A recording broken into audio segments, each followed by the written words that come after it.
guys, it's Brechtje and today I'm going to be reviewing volume 1 of Paper Girls, which is written by Brian K. Vaughan and the artwork is by Cliff Chiang. I don't have a physical copy of this comic, so I'll put a picture on the screen somewhere so you can see what the cover looks like. The main reason that I wanted to read this comic is because it was written by Brian K. Vaughan, who also wrote Saga, which is my favorite comic book series. I didn't think it would be as good as Saga because the summary just appealed to me a little bit less, but I was still excited to read it. So this story is set in the 80s and the story is about 4 teenage girls who are all around 12 years old or something, I think. And they deliver newspapers. This story is set the morning after Halloween, really early in the morning, and while they're delivering newspapers they kind of encounter something strange, and I don't really want to say too much about it because I feel like I'll spoil the story, but the story definitely has sci-fi elements to it. But the story is really about the girls trying to figure out what's going on, so I don't really want to say more because that'll spoil the story for you. I wanted to love this story, but unfortunately it took me really long to get into the story.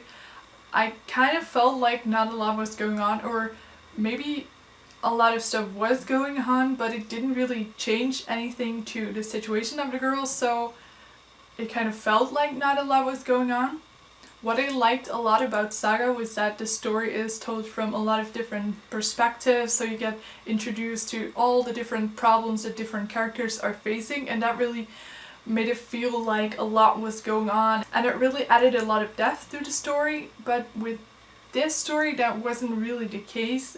You just follow the 4 main girls and that's it. I do understand that multiple perspectives wouldn't really work in this story because that would take away a lot of the mystery, but still I would have liked the story to be a little bit more engaging. Towards the ending the story definitely got a lot more interesting, and the very last page also got me interested to see what would be happening after this. So I definitely felt like the story improved as I read on. The artwork for this comic was pretty good. I liked it. It's not the best thing that I've ever seen. What I liked most about it were the colors. The story is set early in the morning and all the colors that are used are kind of pink, blue, purple and black, and I really like that.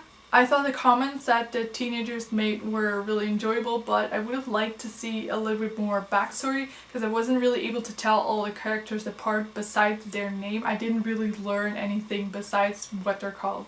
This story definitely had an 80s feel, and those are not usually the kind of stories that I would pick up, but I was just interested because of the writer. But I think if stories that are set in the 80s appeal to you, then you might enjoy this a little bit more than I did. So overall I enjoyed the story, but I did have some issues with it and it just wasn't anything special, so I ended up giving it 2.5 out of 5 stars.